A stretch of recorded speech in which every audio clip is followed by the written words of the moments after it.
शादी के पहले से ही विभा को कपड़े धोने का बड़ा शौक था। कभी नल के नीचे तो कभी तालाब के पास। अरे मेरी नीली वाली लुंगी नहीं दिख रही है। विभा की अम्मा, कहाँ रखी है लुंगी? अरे वो तो विभा ने परसों ही धोकर रखी थी आपकी अलमारी में, देखो वहीं होगी। वो ना मैंने आज धो दी, मुझे लगा कि गंदी हो गई होगी। अरे कैसे गंदी हो गई थी? उसे तो मैंने पहना भी नहीं। हे भगवान, इस लड़की के कपड़े धोने की आदत से परेशान हो गया हूँ मैं। जितना तो घर में राशन नहीं आता, उससे कहीं ज्यादा डिटर्जेंट पाउडर का खर्चा है। इसकी शादी करवा दो, शादी जाए अपने घर में ही करे काम, फिर चाहे घर के कपड़े धोने हो या पूरे गांव के। हाँ ठीक बोल रही हूँ, देखता हूँ मैं कोई लड़का। वो दिन भी आ जाता है जब विभा को देखने लड़के वाले आ जाते हैं। लड़की मुझे अच्छी लगी। होने वाली सास कहती है, बेटी अगर कुछ पूछना है तो पूछ लो। वैसे तो हमारी लड़की बहुत ही शर्मीली है, जो बोल दो वो मान लेती है, इसे क्या पूछना होगा। अरे कैसी बात कर रही हो माँ, मुझे इन लोगों के घर रहना है, सवाल तो कई है। हाँ हाँ बेटा, पूछ लो ना, क्या पूछना है। आप लोगों के घर कपड़े कौन धोता है? सास का मुंह बन जाता है। देखो, अगर तुम ये कहना चाहती हो कि तुम्हें कपड़े धोने नहीं आते तो सुन लो, कपड़े मैं ही धोती हूँ, लेकिन तुम्हारे आ जाने के बाद मैं रुमाल तक नहीं धोऊंगी। अरे चुप रहना भाग्यवान, बहू बेचारी घर आई नहीं, उसे डराना शुरू कर दिया। वो क्या है ना बिटिया, अभी तक तो ये कल्लू की माँ ही धोती थी, लेकिन अब तुम्हारे पापा तो दहेज में वॉशिंग मशीन देंगे ही।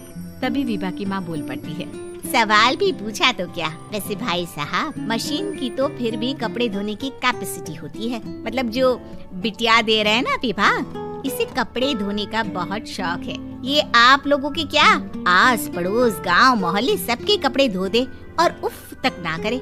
बाहर देखा नहीं आपने कितने कपड़े सूख रहे हैं, सब हमारी बिटिया ने ही तो धोए हैं। बस भी करो ना माँ, शर्म आ रही इतनी तारीफ सुनकर। और तो और एक दाग निकाल कर दिखाओ तो मान जाओ। हाँ अच्छा, माफ करना बेटा, मैंने गलत समझा। हमें तो रिश्ता बहुत पसंद है। और ऐसे जुड़ जाता है रिश्ता कपड़े धोने का शौक रखने वाली विभा का। उसकी शादी हो जाती है कोयला फैक्ट्री में काम करने वाले कल्लू के साथ। शादी के बाद अचानक विभा चिल्लाती हुई सास के पास आती है। सासू माँ, अरे सासू माँ कहाँ है आप? ये तो धोखा है, धोखा दिया आप लोगों ने मुझे। इसे ससुर के चक्कर के बारे में पता चल गया। अरे तो उसमें तुझे क्यों धोखा मिला है? अरे नल में पानी नहीं आता, कपड़े कैसे कब धुलेंगे? अच्छा, तू पानी नहीं आ रहा उसकी बात कर रही है। तो आपने क्या सोचा? कुछ नहीं। अच्छा, तेरी माँ ने कहा था कि कपड़े धोने का शौक है तुझे, याद आया मुझे।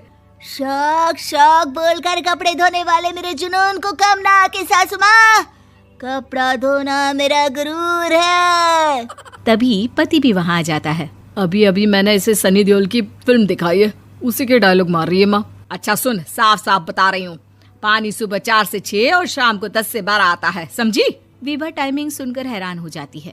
ये क्या भूतों का मोहल्ला है? सुबह 4 बजे उठकर कौन कपड़े धोता है? 4 बजे टंकी में पानी जाता है, फिर सारा दिन धोना ना, किसने मना किया? अरे कैसे बात कर रही हैं? 200 लीटर की टंकी में कितने कपड़े धो लूंगी मैं, सुबह ही उठ जाऊंगी मैं। अब क्या था, विभा सुबह 4 से लेकर रात के 12 बजे तक कपड़े ही धोती रहती। एक रोज सास पड़ोस से निकलकर कहीं जा रही होती है कि साथ वाली कहती है, हाँ कल्लू की माँ, जरा ये बताओ कि 2 साड़ी है, 2 ब्लाउज और एक पेटीकोट और एक नाड़े वाला लंबा कच्छा। हाँ तो? अरे तो क्या, कितना लोगी धुलाई ये बताओ। धोबन दिख रहे हैं हम क्या? हमारे पति सरकारी नौकरी से अभी रिटायर हुए हैं और बेटा सुपरवाइजर है कोयला फैक्ट्री में। धोबन समझ रखा है हमें? हाय रे कल्लू की अम्मा, माफ कर दो, वो तो मोहल्ले में यही सब बता रहे थे कि तुमने बहू को कपड़ा धुलवाने के काम में लगा दिया है। सास को पड़ोसन की बात सुनकर गुस्सा आ जाता है। वो घर पहुंचती है जहां घर के बाहर ही इतने सारे कपड़े सूख रहे होते हैं जितने कि किसी धोबन के घर पर। अरे ओ कल्लू की दुल्हन, बाहर निकल। माँ जी यहीं आ जाओ, बाथरूम में चादर धो रहे हैं हम। अरे अभी हम धोते हैं, तुमको बाहर निकलो। ये आस पड़ोस वाले बोल रहे हैं कि हम बहू से कपड़े धुलवा कर उसे कपड़ा धोने वाली बना दिए हैं। अरे छोड़ो ना माँ जी, किन लोगों की बातों में आती हो? आस पास के लोगों का तो काम ही होता है कि वो किसी तरह सास बहू को लड़ा दे। बहू सारे घर के कपड़े धोती है, ये क्या कम है? बोलिए। सास को भी लग जाता है कि वो बहू का ये सनकीपन नहीं छुड़वा सकती, इससे अच्छा है कि खुद ही चुप हो जाए। एक रोज सास और बहू मंदिर जाते हैं, जहाँ सास की साड़ी वहाँ खड़ी भीख मांगने वाली से मिलती है। माँ जी क्या बात है, आपकी साड़ी उस भिखारन से कितनी मिल रही है ना? हाँ हाँ देखो तो, दोनों की साड़ी मिल रही है। क्या बात है कल्लू की अम्मा, तुम खुद को तो अफसर की बीवी बताती हो और ऐसी सिंपल सी प्लेन साड़ी पहनकर घूमती हो। सिंपल और प्लेन नहीं है ये साड़ी। तो क्या सोने के धागे से फूल बने हैं? कुछ भी सासू माँ, कुछ भी। हाँ बने थे इस साड़ी में सोने के धागे से फूल। मेरे पति लेकर आए थे मद्रास से स्पेशली मेरे लिए 10,000 की।